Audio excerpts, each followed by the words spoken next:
কথাগুলো যে কতটুকু গুছিয়ে বলতে পারবো সেটা আমি জানি না। তার জন্য আমি প্রথমেই বলছি আমি খুবই দুঃখিত যে আমি দেখাতে পারিনি আপনাদেরকে সেই মুহূর্তগুলো, যেগুলো আমাদের জন্য খুবই খুবই খুবই কষ্টের, যন্ত্রণার। সেই সমস্ত পরিস্থিতিগুলো আমি ক্যামেরাবন্দি করতেই চাইনি, সত্যি আমি করতে চাইনি। কারণ এই যে কী যন্ত্রণার সেটা আমরা প্রত্যেকে বুঝি। আর আমার মনেই হয়নি কখনো যে এগুলো কখনো ক্যামেরাবন্দি করতে হবে, কারণ এগুলো সুখের সময় নয়। বাড়ি এসেছি আর দেখে বুঝতে পারছেন আমার চোখ দুটো জাস্ট মানে খুলছে না। গতকাল সারা রাত ঘুমোইনি, আর 5:30 নাগাদ মেশো আমাদের কাছ থেকে অনেকটা দূরে চলে গেছে। তখন বিকেল 5:30 বাজবে। অনেকেই জানতে চেয়েছেন যে তোমার হয়েছে কি পায়েল। আপনারা তো জানতেন, আমার ভিডিও যারা দেখেন তারা তো প্রত্যেকেই জানতেন যে আমার মেশো খুব অসুস্থ।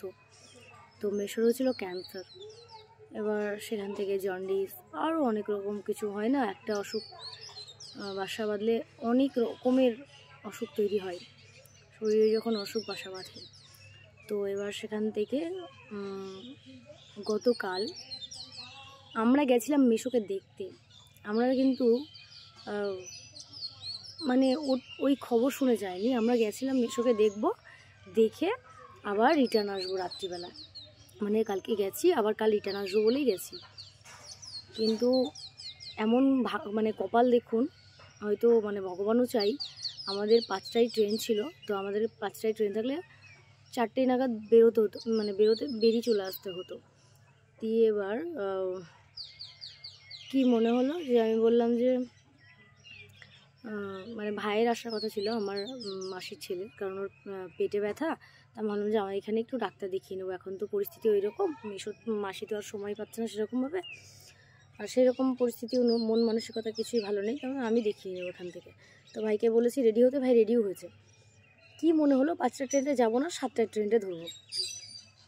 5:30 বাজে, তখন একটু গীতা পাঠ হচ্ছিল। হঠাৎই দেখছি মেশো একদম শান্ত হয়ে গেছে,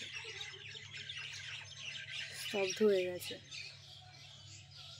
ওনার সবটা শেষ।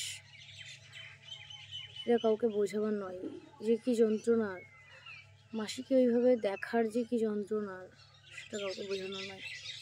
আমার প্রত্যেকেই সেই কষ্ট দুঃখগুলো, আমি না জীবনে এই যে শোকাহত যাকে বলে, খুব শোক জিনিসটা আমি 3বার পেয়েছি, ঠিক 3বার, এটা নিয়ে 3বার। খুব যন্ত্রণার, সত্যি খুব যন্ত্রণার। আমার না সত্যি কথা বলতে ইচ্ছে করছে না, তো আমি এতটুকুই বললাম। বাড়ি ফিরেছি, আরও কথা বলবো পরে ভিডিওতে, আবারও বলবো। তো এতটুকুই বলার ছিল। এখন আমাকে একটু ঘুমের প্রয়োজন, গতকাল রাতে একটুও ঘুমোইনি, সারাটা রাত জেগেছিলাম। তো এখন এই খাওয়া দাওয়া করলাম একটু, এবার ঘুমোবো। চোখে দেখছেন তো আমি তাকাতে পারছি না, এইরকম অবস্থা। তো পরে আবার আসবো, কেউ কিছু মনে করবেন না।